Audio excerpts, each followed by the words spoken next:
할렐루야. 우리 이렇게 한번 인사합니다. 주님의 이름으로 사랑하고 축복합니다. 주님의 이름으로 사랑하고 축복합니다. 사랑하고 축복합니다. 저도 여러분들을 주님의 이름으로 사랑하고 축복합니다. 잘 오셨습니다. 좋은 일이 일어날 겁니다. 한번 따라합니다. 우리가 알거니와 하나님을 사랑하는 자, 하나님을 사랑하는 자, 곧 그의 뜻대로 부르심을 입은 자들에게는 곧 그의 뜻대로 부르심을 입은 자들에게는 모든 것이 합력하여 선을 이루느니라. 모든 것이 합력하여 선을 이루느니라. 할렐루야. 연말이 됩니다. 성탄절입니다. 나눔의 시간입니다. 기쁨의 시간들입니다. 이 기쁨과 나눔을 합력하여 선을 이룰 수 있는 우리 믿음의 형제들이 되기를 간절히 소망합니다. 작지만 우리 성산교회에서부터 이런 일들을 실행해 나가면 작은 도시가 온산을 태우듯이 행복의 바이러스가, 구원의 바이러스가 광명시를 깨우고 경기도를 복음화하며 이민족 위에 하나님의 놀라운 은혜의 시간들을 나눌 줄 믿습니다. 그 주인공이 되길 바랍니다. 오늘 아침 카카오스토리를 보다가 너무나 좋은 글귀가 있어서 이거는 참 성탄절을 준비하는 우리의 그 삶 가운데 필요한 것 같다. 그래서 제가 한번 읽어드리려고 가져왔습니다. 내가 가진 것과 당신이 가진 것을 더하면 그것은 만남입니다. 내가 가진 것에 당신이 가진 것을 빼면 그것은 그리움인 것입니다. 내가 가진 것과 당신이 가진 것을 곱하면 그것은 행복이며 내가 가진 것에 당신이 가진 것을 나누면 그것은 배려입니다. 그리고 내가 가진 것과 당신이 가진 것을 더하고 빼고 곱하고 나누어도 그것이 하나라면 그것은 바로 사랑입니다. 사랑은 살아가면서 가장 따뜻한 인간관계이며 한 사람이 다른 사람을 아끼고 또한 그 관계를 지켜가고자 하는 마음이라고 할 수 있습니다. 내 이웃분들과 오늘도 즐겁게 주님 사랑 전해보세요. 사랑합니다. 주님 안에서. 이런 글귀가 있어서 이거 정말 이 11월 달에 우리가 해야 될 일들을 우리가 하나님의 사랑을 전해야 될 것들을 참 적나라하게 잘 표현해 줬구나 이런 생각을 해봅니다.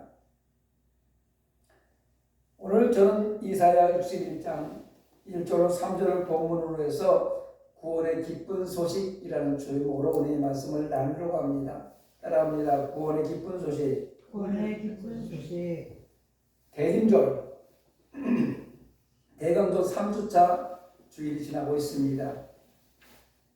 이 대강절 셋째 주일에는 사랑과 나눔, 기쁨의 촛불을 켜는 주일이 이 대림절 셋째 주예요. 사랑과 나눔, 기쁨의 촛불.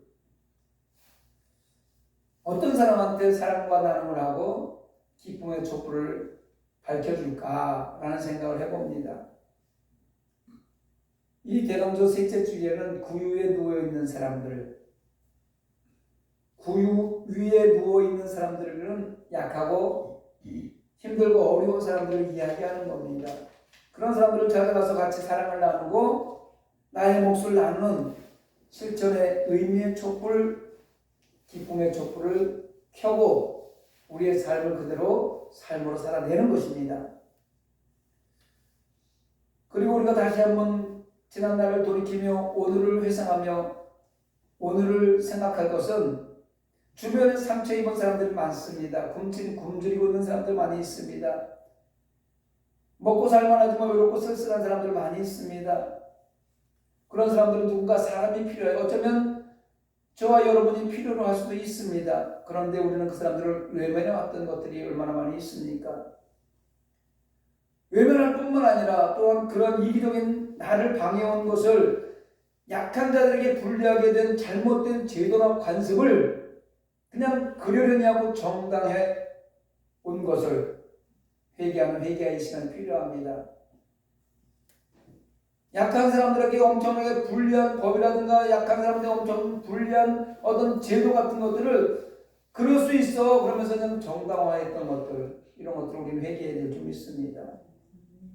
오늘 본문에 보면은요 이사야는 자신의 시대적 상황을 바라보면서 이사야 시대에 이스라엘 백성들이 살아가고 있는 그 시대에 칭찬할 것이 아무것도 없음을 보고 있었습니다. 이사야 시대에 이스라엘 백성들의 영적 생활은 한마디로 공허한 의식, 의미 없는 금식, 끼어진 관계, 그것뿐이었습니다. 신앙생활을 하고 있는 것 같은데 형식적이고 의미 없는 시간 낭비하는 이런 시간이라는 것을 지금 이사야가 얘기하고 있는 거예요. 그러나 60장부터 쭉 지나오면서 보면 이사야는 희망의 빛을 이야기하는 겁니다. 한여름의 장마가 지나가고 난 후에 한 줄기 햇살이 비추는 것처럼 이사야는 하나님 백성들을 기다리는 영광과 미래를 어렴풋이 바라보고 있는 것입니다. 새날이 오면 어둠은 사라지고 고통도 끝나고 이사야 60장 18절에 나온 것처럼 강포한 은이 이 땅에 들리지 않을 것이요 구원의 기쁜 소식이 파도처럼 시온을 덮을 것이다 라는 이야기를 지금 하고 있는 것입니다. 절망의 땅에 많은 사람들이 거주하고 번성하게 되면서 하나님께서 당신의 백성을 버리지 않으셨음을 땅끝까지 찬양해야 될 것이다 라고 이사야 선지자는 희망을 지금 이야기해 주는 거예요. 소망을 말하는 것입니다. 지금은 절망스럽고 어찌할 바를 알 수 없고 하치 앞을 내다볼 수 없지만 그러나 반드시 이런 날이 올 것이다. 좋은 날이 올 것이다. 기쁜 날이 올 것이다. 행복한 날이 올 것이다. 선지자는 지금 이야기하고 있는 거예요. 절망의 고통이 영광으로 바뀌어질 것이다. 여러분 지금 우리가 얼마나 힘들고 어려운 시간을 살아가고 있습니까? 지금 우리가 먹고 살기는 좋을 만큼 좋은 옷 입고 좋은 차 타고 좋은 밥 먹고 좋은 음식 마음껏 먹고 사는지 모르지만 사실은 지금이 얼마나 힘들고 어려운 이 코로나 말미암아 고통된 시간을 보내고 있습니까? 그러나 이것도 지나갑니다. 하나님의 심판을 예고하던 선지자는 이제 하나님께 돌보시는 빛 아래에서 화평과 공의가 다스리는 나라를 지금 선포하고 있는 것입니다. 우리 교회가 늘 옆에 써놓고 읽고 있잖아요. 이사야 60장 1절에 보면 일어나라 빛을 발하라 이렇게 선언하시면서 여호와의 영광이 내 위에 임할 것이다 이렇게 말씀하고 있습니다. 전에는 버림받고 미움을 당하더니 이제 하나님의 은혜가 우리 이 땅을 덮어서 영원 아름다움과 기쁨이 되게 하신다는 말씀입니다. 그렇게 하시는 분은 하나님이십니다. 그렇게 하시는 하나님은 내 구원자, 내 구속자, 야곱의 전공자이심을 알라고 하는 거예요. 내가 누군지를 알아라. 일어나라 빛을 발해서 너희들에게 모든 것이 다시 회복되는 모든 일을 하는 내가 누군지를 너희들은 알아라. 이사야 61장 1절에 보니까 주 여호와의 영이 내게 내리셨으니 이는 여호와께서 내게 기름을 부으사라고 선지자는 말씀을 기록하고 있습니다. 주의 구원을 선포하기 위해서 하나님께서 하나님 백성의 기름을 부으십니다. 주의 일꾼들은 기름 부음을 받는다고 그러는 거예요. 여기 와서 집사 안수 받고 또 안수 집사로 권사로 택함 받고 장로로 기름 부음 받고 목회자로 기름 부음 받는 것을 우리는 주의 일꾼으로 세우기 위해서 기름 부음을 받는다 이렇게 이야기하고 있는 거예요. 그래서 주의 일꾼들은 기름 부음을 받아야 되는 겁니다. 하나님께서 일하는 충성된 일꾼들에게 성령의 기름을 부어서 충만하게 하신다는 거예요. 기름 부음을 받는다는 것이 우리가 의식적인 어떤 하나의 행위를 하는 것이 아니라 성령의 기름 부음을 받아야 된다는 거예요. 그래서 우리가 하나님의 백성들이 일하기 위해서는 성령을 받아야 그 성령에 감동돼서 하나님의 일을 하고 싶지 않으면 견딜 수 없는 그런 마음이 불릴 때 일어나서 전도도 하고 선교도 하고 구제도 하고 예배도 드리고 기도도 하고 입을 꾸며놓고 막 이러잖아요. 이게 하나님의 말씀으로 감동이 될 때는 아멘 해야 되는데 그냥 입을 꼭 다물고 있고 그러면 성령의 기름 부음을 받은 게 아니란 말입니다. 할렐루야. 아멘. 여기서 목회자가 막 그냥 하나님의 감동을 받았고 말씀을 전하고 있는데 너는 떠들어라 나는 그냥 들리니까 듣기만 하겠다 이렇게 하면 그 성령의 기름 부음을 못 받는 거예요. 성령의 기름을 받은 사람은요 여기서 무슨 말을 하든지 그것이 하나님의 말씀으로 들려져서 아멘 아멘 하고 해서 그대로 되기를 원합니다 믿습니다 이렇게 해야 그렇게 삶이 이루어질 거 아니겠습니까? 아멘. 맨날 가르쳐도 잊어버려요. 아멘. 오순절 마가이다 락방에 성령 강림으로 교회가 시작되었고 성령도 오늘도 계속해서 교회에게 충만케 역사하십니다. 아멘. 옛날에만 있었던 게 아니고 오늘 이 시간도 성령님께서 저와 여러분의 마음을 만지시고 만나주시고 새하늘 음성을 너 사랑하는 딸아 사랑하는 아들아 내가 너를 사랑한다 말씀하시고 내가 너를 위하여 십자가에 못 박아 죽었으니 너는 나만 믿으면 이때까지 영원히 잘되고 범사가 되면 강건한 축복을 얻게 된다고 말씀하고 있는 것입니다. 아멘. 그래서 깨어서 기도해야 돼요. 아멘. 깨어있지 않으면 기도하지 않으면 성령 받지 못합니다. 그래서 날마다 제가 기도하자고 얘기하는 거예요. 수시로 무시로 기도하자는 거예요. 어느 곳에든지 기도하자는 거예요. 기도하는 곳에는 성령께서 항상 동행해 주는 거예요. 그럼 성령 받는 거죠. 성령의 기름부를 받는 것입니다. 성령이 역사하지 않는 교회는 죽은 교회입니다. 덩치는 크고 수많은 사람들이 교회에 올지 모르지만 성령의 역사하지 않는 교회, 성령의 역사가 나타나지 않는 교회는 죽은 교회라는 겁니다. 그러면 우리는 깨어 기도해야 됩니다. 크고 작은 게 문제가 아니고 많고 적음이 문제가 아니고 높고 낮이 문제가 아니에요. 우리가 깨어 기도해서 성령 받으면 하나님께 우리가 동행해 주는 줄 믿으시기 바랍니다. 그렇다면 성령 받아 우리가 찾아내야 될 가난한 사람이 누구일까요? 육신적으로 봤을 때 못 먹고 못 사는 사람? 정말 돈 1,000원이 없어서 박스 주술 다니는 그런 분들? 물론 그런 분들도 우리는 찾아가서 도와줘야 됩니다. 나눠줘야 됩니다. 그런데 우리가 찾아가야 될 진정한 가난한 자는 심령이 가난한 자예요. 주님의 은혜가 아니면 살지 못하는 자들, 지금도 생명과 사망을 구분하지 못하고 교회를 떠나서 세상 가운데 죽어가고 있는 심령이 가난한 자들, 저들은 하나님이 없으면 죽을 수밖에 없습니다. 그를 찾아가서 우리는 복음을 다시 한번 전해야 되고 처음 사람을 회복시켜야 될 줄 믿습니다. 오늘도 수많은 사람들이 주의 구원을 사모하면서 기도하고 있습니다. 코로나가 세상을 뒤덮었습니다. 알지 못하는 변종들이 계속해서 나옵니다. 경제공황이 닥쳐왔습니다. 금전적으로 힘들어지고 있습니다. 많은 사람들이 어려워서 자살하고 있습니다. 내일을 예측할 수가 없습니다. 심리적으로 위축되어 있습니다. 관계가 실패해서 고통스러워 몸부림치는 사람들이 늘어나고 있습니다. 특별히 이제 우리 대한민국을 아니 전 세계를 이끌어내갈 전 세계의 청소년들,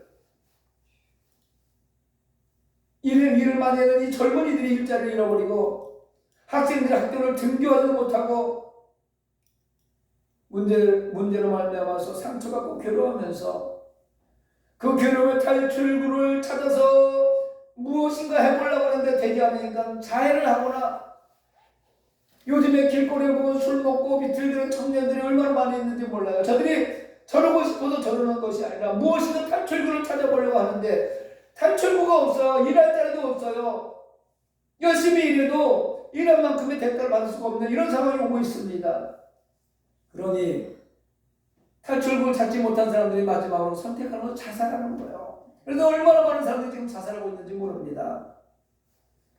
우리 주위에 힘든 삶을 살아가고 있는, 영적으로 물질적으로 고통 속에 처해 있는 모든 사람들에게 아름다운 소식, 기쁜 소식을 전해야 되는 것이 우리의 믿는 자들의 사명입니다. 우리가 해야 될 일이에요. 심령이 가난한 자를 찾아 나가서 다시 한번 와보라, 하나님 말씀 앞에 와보라, 여기에 희망이 있다, 이렇게 전해야 될 것이 우리의 사명입니다. 하나님이 인류의 고통의 문제를 해결하실 분으로 메시아를 보내셨습니다. 믿으십니까? 하나님께 주의 선지자 또는 일꾼 그리고 메시아이신 예수를 보내신 이유는 마음이 상한 사람, 마음의 상한 자를 고치시기 위함입니다.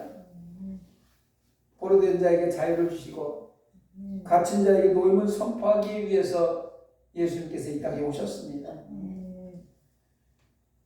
예수님은 하나님이십니다. 예수님은 얼마든지 좋은 가문에, 멋진 가문에, 부잣집 아들로 태어날 수도 있었습니다. 그러나 예수님은 그렇게 태어나신 것이 아니고 베들레헴 마구간에서 태어나신 이유도 바로 가난한 자들의 구원자로 오시기 위함인 것을 믿으시기 바랍니다. 요즘같이 아기를 잘 안 가는 시대에 아기가 태어나면 얼마나 기뻐요. 그죠? 얼마나, 옛날에도 마찬가지예요. 아기를 낳으면 기쁨이 막 충만하잖아요. 아기가 나면 그 가정에 경사가 나잖아요. 그래서 축하를 받습니다. 그런데 예수님은요, 하나님의 신 예수님이 이 땅에 오실 때 비어있는 마음간에 태어나지 않고 누구 하나 축하해 주는 사람이 없었어요. 천사들이 목자들에게 계시하셔서 목자들이 찾아와서 축하해 주었고, 멀리 동방에서 천문학자들이 별을 보고 찾아와서 축하해 주었습니다. 그런데 정작 축하를 해줘야 될 하나님의 선택을 받고 메시아신 예수님을 기다리고 있는 그 유대교회 지도자들은 누구 하나 찾아온 사람이 없었습니다. 지금 이 시대에 예수 믿는 사람들이 세상에 조롱을 받고 있는 것처럼 예수님이 태어났음에도 불구하고 예수님을 기다리고 있던 사람들이 예수님을 인정하지 않고 축하해 주는 사람 한 명도 없었어요. 또 예수님 어린 시절 어떻게 자랐습니까? 가난한 목수의 집안에서 힘들고 어렵게 성장했습니다. 그러나 부모님의 특별한 관심과 사랑을 받고 자랐습니다. 예수님은 그때 당시에 정규 교육을 받고 자란 사람이 아닙니다. 그러나 예수님은 성자 하나님이셨고 성부 하나님께서 늘 함께 하시며 삶 속에서 놀라운 실험들을 많이 하였던 것이 성경에 기록되어 있습니다. 공생의 사역을 시작하면서 쏟아낸 그 말씀들, 당대 유명한 율법사나 종교 지도자들이 얼마나 많이 있었습니까? 그들은 모든 구약 성경을 달달달 외우고 있는 사람이고, 그 사람들은 율법을 잘 지킨다고 하는 율법사들이고, 그러나 그들이 말하는 그 하나님의 복음의 선포의 말씀과는 비교할 수 없는 신선한 말을 듣기 쉽고 깊이 있는 말씀을 전해주셨습니다. 예수님은 마음이 상한 사람들과 소외된 사람들과 죄인들의 친구가 되어주셨고, 병든 자들을 고쳐주셨고, 그 사람들을 축복의 자리로 인도해 주셨습니다. 실패자들이 더 이상 실패의 자리에 머물러 있지 않게 하셨고, 말씀으로 새 힘을 주셔서 은혜와 사랑의 자리로 인도해 주신 분입니다. 예수님의 이러한 무한 사랑의 섬김으로 당시 종교 지도자에게 정죄받고 버림받은 수많은 사람들은 진정한 하나님의 위로와 축복을 경험하고 구원의 길로 돌아왔던 것입니다. 예수님이 찾아가는 곳마다 수많은 아픔을 가지고 있던 사람들이 병마가 떠나가고 귀신이 떠나가고 죄에서 해방되고 기쁨이 충만해진 것이 그때 상황에 놀라운 기적의 현장들이었습니다. 그러므로 하나님의 백성들이 우리가 오늘날 하나님 믿는다는 성도들이 대림절 이 3주차를 맞이하면서 다시 오실 예수님을 기다려요. 다시 오실 예수님을 우리 기다리고 있잖아요. 다시 오실 예수님을 기다리면서 해야 될 일은 생명의 복음, 구원의 복음을 선포하는 일입니다. 예수님은 반드시 다시 오신다고 성경에 기록되어 있잖아요. 오늘 올지 내일 올지 모르지만 예수님은 반드시 다시 오신다는 말씀입니다. 그렇다면 이 생명의 복음을, 이 구원의 복음을 나만 알고 있는 것이 아니라 내가 알고 있는 많은 사람들에게 전해야 될 거 아니겠습니까? 우선 가까이 내 자녀들부터, 내 친척들부터, 내 이웃들부터 구원의 복음을 전해야 될 줄 믿습니다. 우리가 다른 사람들의 생명의 길, 구원의 길로 인도하기 위해서는 먼저 우리가 성령 충만해서 거듭나야 됩니다. 새 사람이 되어야 돼요. 진리 가운데 살아야 됩니다. 왜 지금 교회가 조롱받고 교회가 손가락질 맞습니까? 예수 믿는 하나님의 백성들의 숫자가 늘어나고 교회는 더 커지고 더 화려해지고 먹고 살만해졌는데 왜 지금 세상에 사람들이 왜 교회를 핍박합니까? 성령으로 충만하지 못해서 그래요. 성령으로 충만한 사람은 낮아지고 겸손해서 섬김의 삶을 살아야 되는데 굴림하고 다스리려고 하다 보니 세상 사람들이 손가락질하고 조롱하는 거예요. 새 사람이 되어서 진리 가운데 살아가길 바랍니다. 거듭나지 못한 사람들이 주의 일꾼을 된다고 주의 일을 감당하다 보니 세상 사람들이 조롱거리가 될 수밖에 없죠. 거듭나지 못하면 주의 일꾼이 될 수 없습니다. 하나님의 일은 하나님의 영외에는 알 수가 없습니다. 그러므로 거듭난 새 사람이 되어야 하나님의 영에 감동되고 주님의 일을 감당할 수 있게 되는 것입니다. 우리가 무엇인가 교회 오는 발걸음 가운데, 아니 예배를 드리고 나아가는 가운데, 아니면 한 주간 동안 살아가는 가운데, 하나님이 나에게 이런 감동을 주었으니 내가 전하지 않으면 견딜 수가 없구나 하고 누구에게 가서 복음을 전하고, 아니면 힘들고 어려운 사람들에게 나눔의 삶을 살고, 또 아픈 사람들을 위하여 내가 어찌할 수 없어 고칠 수 있는 의사는 아니지만 기도로 저들을 어떻게 해서 고쳐야 되겠다는 그런 마음을 가지고 그들 앞에 나가서 그들을 위하여 기도할 때 영적으로 그들의 마음을 감동시키기 때문에 통하는 거예요. 치료받을 수도 있고, 누군가가 나를 위해 기도하는구나. 그리고 십자가를 바라보면서 교회에 나와서 다시 한번 엎드려 회개하며 육신의 질병도 치료받고 문제도 해결받는 역사가 나타날 줄 믿습니다. 성령 충만함으로 예수님과 연합하고, 교회와 연합하고, 주의 정과 연합하며 이 땅에 주신 하나님의 은혜 가운데 영혼이 잘 되고 범사가 잘 되며 강건한 축복을 받아 누리시는 성도 되기를 축복합니다. 여호와 은혜의 해와 우리 하나님의 보복의 날, 옛날 성경은 신혼의 날이라고 써 있습니다. 이걸 선포하는 이유는 모든 슬픈 자를 위로하기 위한 것입니다. 시온에서 슬퍼하는 자에게 화관을 주시고, 죄를 대신하여 기쁨의 기름을 주시고, 슬픔 대신 찬송의 옷을 주시어 슬픔을 대신하게 하신다라고 오늘 본문 3절에 기록하고 있습니다. 여러분, 세상에 나가면 악한 사람들이 저딴 살고 악한 사람들이 더 많은 걸 누리고 산다고 부러워하지 마세요. 왜?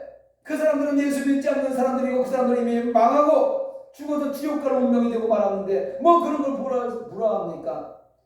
저 사람들 예수 믿지 않는 사람들, 저 사람들이 아무리 잘 살고 떵떵거리고 지금 큰 소리 치고 살지 모르지만 길어야 100년 사는 거예요. 그러고 나서는 저들은 지옥으로 가는 거 아니겠습니까? 그러나 우리는 지금 힘들고 어려운 길을 살아가고 복음을 전하기 위해서 핍박을 받고 고난의 길을 택해서 우리가 걸어가고 좁은 문 가고 있지만 우리는 영원한 천국을 기다리고 있으니 행복하지 않습니까? 그래, 이 행복을 우리만 가질 것이 아니라 예수 믿지 않는 우리 형제들에도 전해야 될 거 아니겠습니까? 세상 사람들 잘 된다고 절대 부러워하지 마세요. 우리가 예수 밖의 삶을 청산하고 예수 안에 신앙생활을 다시 회복해야 한다면 하나님께서는 역전시켜 주십니다. 고난의 자리에서 은혜의 자리로 할렐루야 바꾸어 놓으시는 것입니다. 힘들고 어려울 때 주여 내가 힘들고 어려워요. 그러나 주님께서 오늘 이 힘들고 어려운 이 과정을 통해서 나를 연단하시어 정금같이 다시 한번 강한 믿음을 소유하게 만들어서 하나님 나라를 향하여 일꾼으로 삼으시기 위한 성령 충만함을 주시기 위한 시간임을 내가 알았사오니 그래도 나는 기도합니다라고 했을 때 역전의 시간이 온다는 겁니다. 지금은 내가 지고 있는 것 같지만 지금은 어쩌면 지고 있습니다. 그러나 하나님께서 반드시 마지막에 역전시켜 주셔서 우리는 천국 백성으로 천국을 소유할 수 있는 믿음을 가질 뿐만 아니라 천국을 소유하게 되는 것입니다. 사랑하는 성도 여러분, 하나님께서 저와 여러분을 어떻게 축복을 사용할지 기대해 봅시다. 오늘 내가 기도하면서 무슨 기대를 해봅니까? 오늘 내가 주님 앞에 간절히 기도하면서 하나님 내가 오늘 이렇게 간절히 기도했습니다. 내일이 기대됩니다. 오늘 기도하면서 내일을 기대해 보십시오. 오늘 믿음을 잘 지키고 예배를 잘 지키고 하나님 나라 주시는 사명을 잘 감당하고 순종했을 때 내일을 기대하시기 바랍니다. 내일은 반드시 좋은 일이 일어날 겁니다. 이제 한 해를 마무리하고 새해를 준비하면서 나를 향하신 하나님의 계획이 무엇일까? 올해 나를 이렇게 사용하셨는데 내년에는 나를 어떻게 사용하실까? 오늘 나를 이렇게 사용하셨는데 내일은 나를 어떻게 사용하실까? 기대하면서 살아보시기 바랍니다. 그리고 반드시 역전될 것이라 믿고 살아가시기 바랍니다. 또 성산교회와 믿음의 공동체를 향한 하나님의 계획은 무엇일까? 우리가 한번 생각하면서 기도해야 됩니다. 반드시 하나님께서는 교회를 통하여 하나님의 나라를 이루고자 하시는 그 일을 반드시 이루실 것입니다. 성산교회가 다시 한번 오후 예배로 많은 어르신들을 모시고 예배의 자리에서 그들과 함께 천국을 복음을 선포할 것이며 많은 사람들이 지금도 갈 곳이 없어서 이리저리 지금 어르신들이 왔다 갔다 하고 있는데 그분들을 모셔놓고 하나님의 말씀을 전하며 찬양으로 기쁨을 주고 이 삶에 얼마 남지 않은 시간 동안에 구원의 방주에서 구원을 확신을 가지고 믿음을 지키고 살아갈 수 있는 그날이 올 줄 믿습니다. 성산교회 이날이 반드시 올 줄 믿습니다. 저는 지금 계획하고 있는 게 있습니다. 어르신들 한 15명을 선택해서 정말 힘들고 어려운 사람 15명을 선택해서 한 달에 한 11,000원, 12,000원 들어가는 상해 보험을 들어주려고 지금 사람들을 찾고 있어요. 정말 힘들고 어려운 어르신들 찾고 있습니다. 어르신들이 지금 넘어져가지고 다치면 자녀들한테 짐이 될까봐 말도 못하고 병원에도 못 가는 사람들이 얼마나 많이 있는지 몰라요. 그냥 넘어져 다치면 집에서 옛날처럼 그냥 시간 되면 낫겠지 하고 있다가 돌아가시는 분들이 얼마나 많이 있는지 몰라요. 그런 분들한테 상해보험 들어주면은요, 다 보상받고 치료받을 수 있는 힘이 됩니다. 그래서 지금 15명 정도를 지금 선정하고 찾아내려고 지금 노력하고 있습니다. 이 일이 성산교회에 반드시 이루어질 간절히 소망합니다. 하나님의 그 계획하심이 반드시 이루어질 줄 믿습니다. 과연 하나님의 계획하심이 무엇일까? 오늘 본문에서 답을 이렇게 결론 지어줍니다. 하나님은 시온에서 슬퍼하는 자들에게 화관을 주신다고 하셨는데 이 화관은 승리자가 기뻐하며 쓰는 것이 화관이에요. 면류관이란 말입니다. 예수 믿고 구원받은 저와 여러분의 삶에 교회와 믿음의 공동체 위에 하나님의 은혜와 사랑이 넘쳐남으로 슬픔이 변해서 기쁨이 될 것을 믿으시기 바랍니다.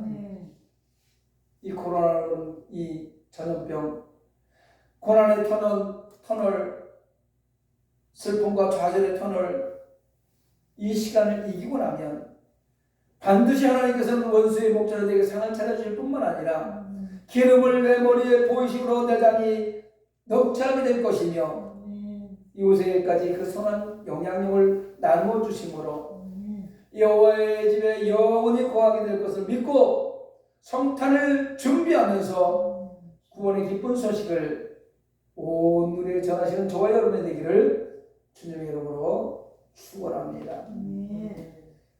말씀을 생각하면서 우리가 한번 기도하고 예배를 마치고자 합니다.